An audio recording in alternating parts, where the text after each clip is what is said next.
అది 1947వ సంవత్సరం ఆగస్టు 15వ తేదీ అర్ధరాత్రి ప్రపంచమంతా నిద్రిస్తున్న వేళ భారతదేశం స్వేచ్ఛా వాయువులతో మేల్కొంది. వందల సంవత్సరాల పరాయి పాలన ముగిసింది. బ్రిటిష్ వారి యూనియన్ జాక్ జెండా కిందికి దిగింది. మన త్రివర్ణ పతాకం ఆకాశంలోకి ఎగిరింది. కానీ బ్రిటిష్ వారు కేవలం దేశాన్ని మాత్రమే వదిలి వెళ్ళలేదు. వారు తమతో పాటు ఈ దేశపు పాత గుర్తింపులను కూడా తీసుకొని వెళ్ళిపోయారు. అప్పటి వరకు బ్రిటిష్ సామ్రాజ్యానికి చిహ్నంగా ఉన్న సింహం, యూనికార్న్ బొమ్మలు మన ప్రభుత్వ కార్యాలయాల నుండి తొలగించబడ్డాయి. ఇప్పుడు ఒక స్వతంత్ర సార్వభౌమ దేశంగా మనకంటూ సొంత గుర్తింపులు కావాలి కదా! మన చరిత్రను, మన సంస్కృతిని, మన భౌగోళిక వైవిధ్యాన్ని ప్రపంచాన్ని చాటి చెప్పే చిహ్నాలు కావాలి. మనం మన జాతీయ జెండాను రూపొందించుకున్నాం. మన జాతీయ గీతాన్ని ఆలపించాం. అశోకుడి 4 సింహాల ముద్రను జాతీయ చిహ్నంగా స్వీకరించాం. కానీ ఒక దేశపు జీవ వైవిధ్యానికి ప్రాణం పోసే జాతీయ జంతువు, జాతీయ పక్షి అప్పటికింకా ఖరారు కాలేదు. భారతదేశం అంటే కేవలం మనుషులు, భవనాలు మాత్రమే కాదు. ఇక్కడ ఉన్న అడవులు, నదులు, కొండలు, వాటిలో నివసించే మూగజీవాలు కూడా ఈ దేశంలో అంతర్భాగమే. మరి ఈ విశాల భారతదేశానికి ప్రాతినిధ్యం వహించే ఆ ఒక్క పక్షి ఏది? అహింసకు, శాంతికి మారుపేరైన మన దేశానికి ప్రపంచవ్యాప్తంగా శాంతిదూతగా పేరున్న పావురం ఎందుకు జాతీయ పక్షి కాలేదు? ఆ సింహాసనం కోసం తెర వెనుక జరిగిన రాజకీయాలేమిటి? పక్షి శాస్త్రవేత్తల మధ్య జరిగిన మేధో మథనం ఏమిటి? 1960వ సంవత్సరంలో నాటి ఢిల్లీ అధికారిక నేపథ్యంలోకి ఇప్పుడు మనం వెళ్ళబోతున్నాం. స్వాతంత్రం వచ్చిన మొదటి 10 ఏళ్ళు దేశాన్ని ఒక గాడిలో పెట్టడానికి సరిపోయింది. మన దేశంలో దాదాపుగా 1300కు పైగా పక్షి జాతులు ఉన్నాయి. హిమాలయాల మంచు కొండల్లో తిరిగే పక్షుల నుండి మొదలుకొని రాజస్థాన్ ఎడారులో నివసించే పక్షుల వరకు, అటు పశ్చిమ కనుమలలో దట్టమైన అడవుల నుండి గంగా నదీ తీరాల వరకు ఎన్నో అద్భుతమైన పక్షులు ఉన్నాయి మన దేశంలో. వీటిలోంచి కేవలం ఒక్క పక్షిని మాత్రమే ఎంచుకోవాలి. దానికోసం కమిటీ కొన్ని కఠినమైన నిబంధనలను, ప్రమాణాలను సిద్ధం చేసింది. అందులో మొదటి నియమం, ఆ పక్షి భారతదేశం అంతటా విస్తరించి ఉండాలి.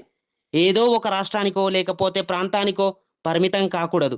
ఇక రెండవ నియమం, ఒక సాదాసీదా పౌరుడు, అక్షరాస్యుడు కాని గ్రామీణుడు కూడా ఆ పక్షిని చూడగానే గుర్తించగలగాలి. ఇక 1950వ దశకం చివరలో అడవుల సంరక్షణ, వన్యప్రాణుల రక్షణపై ప్రభుత్వం దృష్టి సారించింది. అందులో భాగంగానే 1959లో Indian board for wildlife అనే ఒక చారిత్రక సమావేశాన్ని ఏర్పాటు చేసింది. అప్పటి ప్రధాని నెహ్రూ పర్యవేక్షణలో ఈ కమిటీ పనిచేయడం ప్రారంభించింది. ఈ కమిటీ ముందున్న ప్రధాన లక్ష్యం చాలా పెద్దదే అని చెప్పవచ్చు. భారతదేశంలో దాదాపు 1300కు పైగా పక్షి జాతులు ఉన్నాయి. ఇక హంస తరువాత పరిశీలనలోకి వచ్చిన పేరు గరుడ పక్షి. పురాణ ప్రాధాన్యత, వేగము, శక్తికి ఇది మారుపేరు. అప్పటికే మైసూర్ సంస్థానంతో సహా కొన్ని రాజ్యాల చిహ్నాలలో గరుడ పక్షి ఉండేది.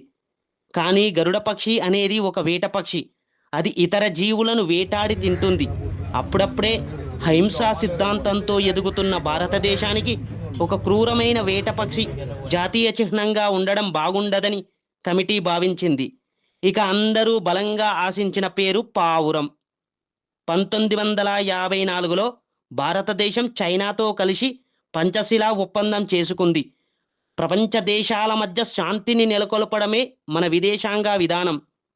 అప్పటి ప్రధాని నెహ్రూ గారికి తెల్లటి పావురాలను గాల్లోకి ఎగరవేయడం అంటే ప్రాణం. మరి దేశ సిద్ధాంతానికి, ప్రధాని ఇష్టానికి అంతగా సరిపోయిన పావురాన్ని ఎందుకు వద్దనుకున్నారు? ఈ 5 నియమాలు వినడానికి సులభంగానే అనిపిస్తున్నప్పటికీ పరిశీలనలోకి వచ్చేసరికి కమిటీ సభ్యుల మధ్య తీవ్రమైన చర్చలు, విభేదాలు మొదలయ్యాయి. మొదటి విడత చర్చలలో భాగంగా చాలా పక్షుల పేర్లు స్క్రీన్ పైకి వచ్చాయి. అందులో మొదటిది హంస. హంస పవిత్రతకు, జ్ఞానానికి చిహ్నం. మన పురాణాలలో సరస్వతీదేవి వాహనం కూడా. కానీ హంసలు భారతదేశంలోని అన్ని ప్రాంతాలలో, ముఖ్యంగా దక్షిణాదిలో అంత సాధారణంగా కనిపించవు. పైగా అవి వలస పక్షులుగా కొన్ని కాలాల్లో మాత్రమే కనిపిస్తూ ఉంటాయి. అందువల్ల హంస పేరును పక్కకు పెట్టేశారు. ఇక మూడవ నియమం ఏమిటంటే ఆ పక్షి రూపంలోనే ఒక రాజసము, గాంభీర్యము ఉట్టిపడాలి. ఇక అలాగే నాలుగవ నియమం విదేశీయులు చూసినప్పుడు అది భారతీయతకు ప్రతీకగా అనిపించాలి. ఇక ఐదవ నియమం ప్రభుత్వ నాణేలు, స్టాంపులు, అధికారిక పత్రాలపై ముద్రించడానికి దాని రూపం చాలా అనువుగా ఉండాలి. ఈ 5 నియమాలు వినడానికి సులభంగానే అనిపిస్తున్నప్పటికీ ఈ బట్టమేక పిట్ట పక్షినే జాతీయ పక్షిగా చెయ్యాలని అప్పట్లో అత్యంత బలంగా వాదించిన వ్యక్తి భారతదేశపు పక్షి పితామహుడు, ప్రఖ్యాత పక్షి శాస్త్రవేత్త సలీం అలీ గారు. సలీం అలీ గారి మాటలకు అటు నిపుణుల్లోనూ ఇటు ప్రభుత్వంలోనూ ఎంతో గౌరవం ఉండేది. పావురాన్ని ఎందుకు వద్దనుకున్నారు అంటే ఇక్కడే నిపుణులు ఒక ప్రాక్టికల్ పాయింట్ లేవనెత్తారు. పావురం అనేది చాలా బలహీనమైన పక్షి. దానికి ఒక సొంత వ్యక్తిత్వం గాని, గాంభీర్యం కానీ ఉండవు.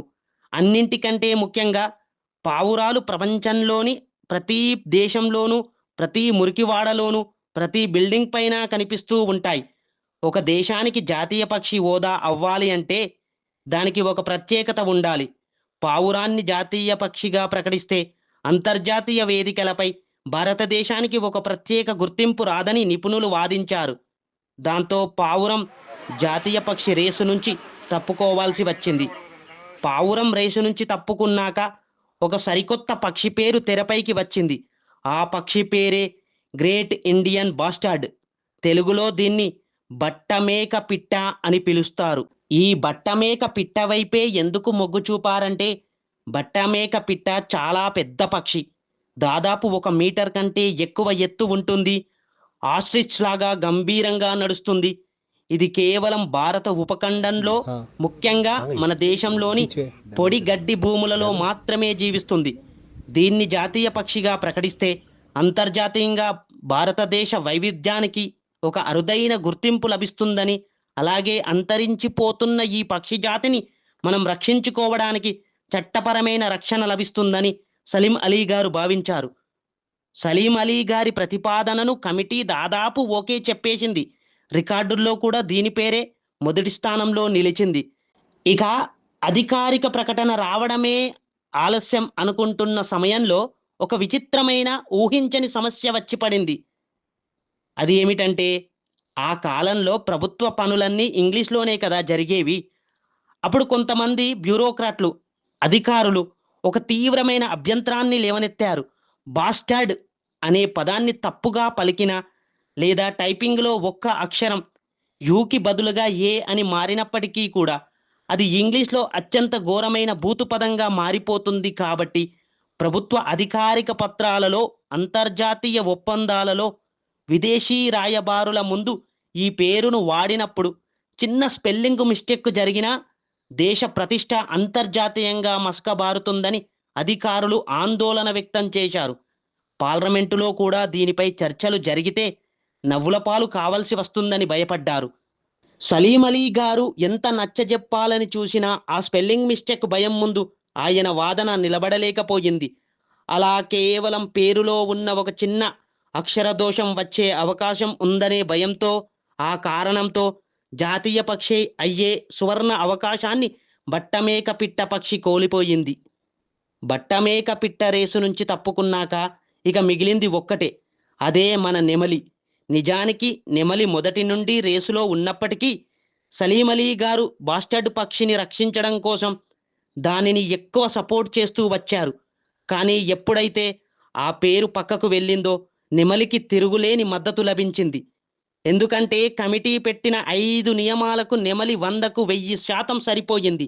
మొదటగా నెమలి కాశ్మీర్ నుండి కన్యాకుమారి వరకు దేశంలోని ప్రతి రాష్ట్రంలోనూ కనిపిస్తూ ఉంటుంది. ఇక రెండవ పరంగా ఒక చిన్న పిల్లవాడిని అడిగినా నెమలిని సులభంగా గుర్తుపట్టగలడు. ఇక మూడవ నియమం దాని నీలిరంగు పింఛము, అది పురివిప్పితే ఆడే నాట్యంలోని రాజసము ప్రపంచంలో మరే పక్షికి లేదు. అన్నింటికంటే ముఖ్యంగా నెమలికి భారతీయ సంస్కృతితో విడదీయరాని బంధం ఉంది. మన పురాణాలలో కూడా శివుని కుమారుడైన కుమారస్వామి వాహనం నెమలి. శ్రీకృష్ణుడి తలపై నిరంతరం మెరిసేది నెమలి పింఛమే కదా. భారతదేశాన్ని పాలించిన గొప్ప సామ్రాజ్యం మౌర్య సామ్రాజ్యం పేరు కూడా మయూర అంటే నెమలి. ఆ మయూర అనే పేరు మీదే కదా ఆ సామ్రాజ్యం పేరు వచ్చింది. మొఘల్ చక్రవర్తులు తమ అత్యంత విలాసవంతమైన సింహాసనానికి మయూర సింహాసనం అని పేరు పెట్టుకునేవారు. ఇలా చరిత్ర, సంస్కృతి, భౌగోళిక విస్తరణ అన్ని రంగాల్లోనూ నెమలి అగ్రస్థానంలో నిలిచింది. చివరకు 1963లో జనవరి 26వ తేదీన భారతదేశ గణతంత్ర దినోత్సవ సందర్భంగా నెమలిని భారతదేశ అధికారిక జాతీయ పక్షిగా ప్రకటిస్తూ ప్రభుత్వం నోటిఫికేషన్ను విడుదల చేసింది. 1963లో జరిగిన ఆ ఒక్క నిర్ణయం ఆ రెండు పక్షుల భవిష్యత్తును పూర్తిగా మార్చివేసింది. జాతీయ పక్షిగా ఎంపికైన నెమలికి దేశంలో అత్యున్నత స్థాయి రక్షణ లభించింది. వైల్డ్ లైఫ్ ప్రొటెక్షన్ యాక్ట్ 1972లోని షెడ్యూల్ 1 కింద నెమలిని వేటాడడము లేదా చంపడము చట్ట ప్రకారం కఠినమైన నేరంగా మార్చారు. ఈ రక్షణ కారణంగా ఈరోజు దేశవ్యాప్తంగా నెమళ్ల సంఖ్య సురక్షితంగానే ఉంది. అవి మన పొలాల్లో, అడవుల్లో, చివరకు నగరాల్లో కూడా స్వేచ్ఛగా తిరగగలుగుతున్నాయి. కానీ నాడు కేవలం పేరు బాలేదనే కారణంతో ఓడిపోయిన గ్రేట్ ఇండియన్ బాస్టర్డ్, అదే బట్టమేక పిట్టపక్షి పరిస్థితి మాత్రం ఈరోజు ఎలా ఉందో తెలుసా? ఈరోజు ఆ బట్టమేక పిట్ట పక్షి ప్రపంచంలోనే అత్యంత వేగంగా అంతరించిపోతున్న పక్షుల జాబితాలో ఉంది. దేశంలో గడ్డి భూములు అంతరించిపోవడం వల్ల, హై వోల్టేజ్ కరెంటు తీగలకు తగిలి చనిపోవడం వల్ల ఈరోజు అవి దేశమంతటా కలిసి కేవలం 100 కంటే తక్కువ సంఖ్యలో మాత్రమే బతికి ఉన్నాయి.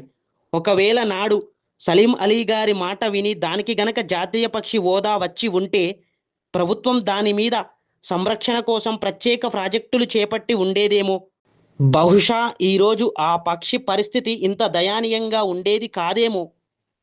ఏది ఏమైనప్పటికీ పావురం లాంటి ప్రశాంతత, బట్టమేక పిట్ట లాంటి అరుదైన గుణం లేకపోయినా తన అందంతో, రాజసంతో, భారతీయ ఆత్మతో ముడిపడి ఉన్న నెమలి మన జాతీయ చిహ్నంగా నిలవడం మనందరికీ కూడా గర్వకారణం.